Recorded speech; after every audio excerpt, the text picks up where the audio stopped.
ហ្នឹងហើយសួស្តីអ្នកចូលមកទស្សនាទាំងអស់គ្នា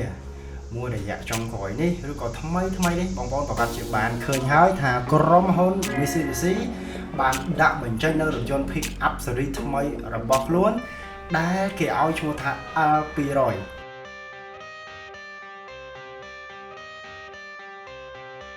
got the cash in the bag, stadium packed. Born a rock star in this life, gonna live it up on the attack. Baby, I'm bad. I just wanna get caught up in this life. I'm crazy, I'm mad. Doing no cap. Only God wants you better go live it up. Cash in the bag, stadium packed. Baby, I'm bad. Yeah. Baby, I'm bad. I just wanna stay bad, stay mad. Chip on my shoulder, cause they treat me like an outcast. I ain't gonna take that, stay back. I'll be swinging hard till the hits come in all caps. I ain't gonna lay back, pray that someone's gonna help me. ការ design រូបរាងបែបថ្មីរបស់ក្រុមហ៊ុន Mitsubishi បង្ហាញអំពីទម្រង់មួយថាទំនើបទាន់សម័យហាប់មាត់អញ្ចឹងបើសិនជាយើងមើលសន្តានពីខាងមុខរបស់វាចាក់ទាញមែនតើហើយបើយើងមើលពីចំហៀងរបស់វាក៏អែមហើយយើងមកពីក្រោយរបស់វារឹតតែអែមទៀតការ design មួយរូបរាងនេះរបស់ក្រុមហ៊ុន Mitsubishi គឺពិតជាល្អមែនតើទៅតែធ្វើការដាក់បង្ហាញហើយនឹងសម្ពោធនៅក្នុងពេលថ្មីនេះនៅឯប្រទេសថៃផងដែរហើយយើងសង្ឃឹមថាវានឹងមានវត្តមានឆាប់មកក្នុងប្រទេសកម្ពុជារបស់យើងផងដែរខ្ញុំសង្កេតឃើញថាការ design រូបរាងពីខាងក្រៅហើយបើសិនយើងមើលសម្លឹងពីខាងក្នុងវិញការ decor ស្ទើរតែមួយជំហានទៅមួយជំហានគឺមិនរំលងនៃភាពច្នៃប្រឌិតហើយនឹងភាពទំនើបហើយនឹងទាន់សម័យទេយើងមើលទៅលើតាប់ឡូលើចង្កោលើពូកលើអីរបស់វាគឺជាការ design មួយដែលចិត្តផ្សំមែនតើដែលតម្រូវហើយនឹងស័ក្តិសមជាមួយនឹងការប្រើប្រាស់នៅក្នុងសម័យបច្ចុប្បន្នអូខេអ្វីដែលគួរឲ្យចាប់អារម្មណ៍គឺស្ថិតនៅក្រោមបាវចនា Power of Adventure មានន័យថាវាគឺជាអំណាចមួយគឺជាប្រភេទយានយន្តមួយដែលជាការ design ផ្ដោតសំខាន់ទៅលើការធ្វើដំណើរបែបដំណើរផ្សងព្រេងការណាដំណើរផ្សងព្រេងគឺត្រូវតែឆ្លងកាត់ឧបសគ្គគ្រប់អន្លើមែនតើដូច្នោះហើយការ design របស់វាប្រើម៉ាស៊ីនទំហំតែ 2.4 ទេអាចផលិតកម្លាំងបានរហូតដល់248សេសនៅក្នុងនេះវាប្រើលេខ6វគ្គអូតូម៉ាទិកបូករួមជាមួយនឹងមូតមានច្រើនជម្រើស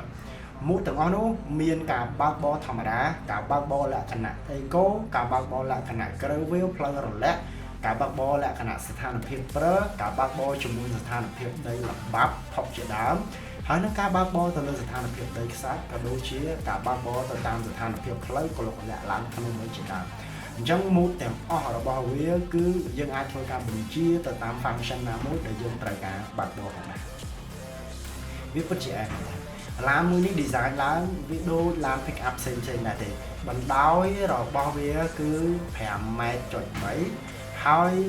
ទទឹងរបស់វានោះគឺ1.8 ម៉ែត្រកម្ពស់របស់វាគឺ1.7 ម៉ែត្រអញ្ចឹងការ design របស់វាអត់សូវខុសអំពីសេរីហើយនឹង version ផ្សេងដូចជាពពួក Hilux ឬក៏ Ford Ranger Isuzu ផ្សេងក៏ប្រហាក់ប្រហែលប៉ុណ្ណឹងការ design មកណាគឺវាប្រហាក់ប្រហែលនេះទេហើយអ្វីដែលធ្វើឲ្យមានភាពតាក់ទាញកាន់តែអស្ចារ្យមួយទៀតការ design របស់វាមកហ្នឹងវាហាក់បីដូចជាដៃគូមួយយកមកសម្រាប់ប្រកួតប្រជែងជាមួយនឹង Hilux ប្រកួតប្រជែងជាមួយនឹងពពួក Ford Ranger ជាដើមអីអញ្ចឹងទៅនៅក្នុងនេះយើងចាប់អារម្មណ៍ថាឃើញវា design រថយន្តមួយស៊េរីទៀតមួយប្រភេទទៀតដែល design បំលែងចេញមកពីពពួក LC200 នឹងផងដែរមិន LC L200 នឹងផងដែរគឺគេឲ្យឈ្មោះថា Rally Ad Born a rock star in this life, gonna live it up on the attack. Baby, I'm bad. I just wanna get caught up in this life. I'm crazy, I'm mad. Doing no cap. Only God wants you better go. Rally Ad នោះគឺជាការ design មួយទម្រង់ពណ៌ទម្រង់ការ decor ពីខាងក្នុងពីខាងក្រៅអីគឺបដោតទៅលើការ off road 100% តែម្ដងអញ្ចឹងបងប្អូនដឹងហើយពាក្យថា rally គឺសំដៅទៅលើការបើកបរលក្ខណៈប៉ុណ្ណឹងប្រកួតប្រជែងផ្លូវកលុកកលាក់អញ្ចឹងសម្រាប់បងប្អូនដែលត្រូវការឡានលេងឬក៏យកទៅលេងមិនបាច់ចាំយកទៅលេងទិញហើយយកទៅលេងទេ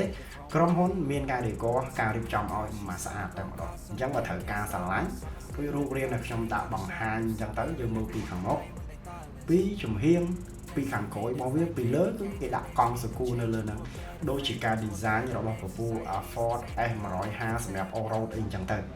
អញ្ចឹងមួយស៊េរីនេះខ្ញុំគិតថាវានឹងមានវត្តមាននៅក្នុងប្រទេសកម្ពុជារបស់យើងឆាប់ៗផងដែរសម្រាប់បងប្អូនដែលស្រឡាញ់ចូលចិត្ត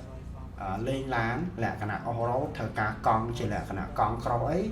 ba cho bón trời của crom hôn mui chùm nút nơi bây là với cái design dân dân láng cứ đầm rớ ta tam tất chất đầm rớ ta tam cà phá prát rồi bỏ at để chuồn đằng đó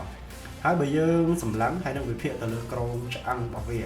crom ăn bảo vệ cứ chỉ cao design muối để hấp mồm chiên môn trà đong rồi hậu đó cho lọt vì sai sắp tới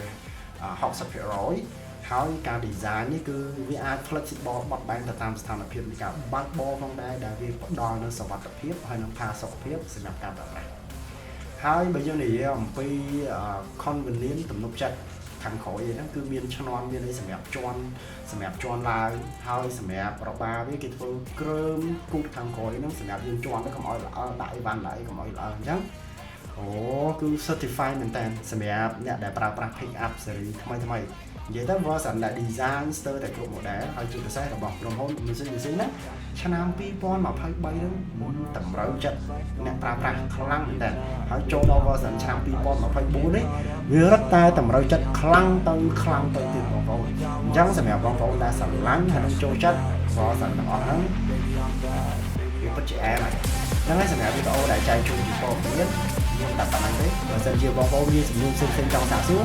អាចសាកសួរបានតាមរយៈ page អ្នកលក់ IT តែការ check មើលប្រវត្តិបានអាច check បានជាមួយ page IT-Autocheck អរគុណច្រើនសម្រាប់ការចូលមកទស្សនា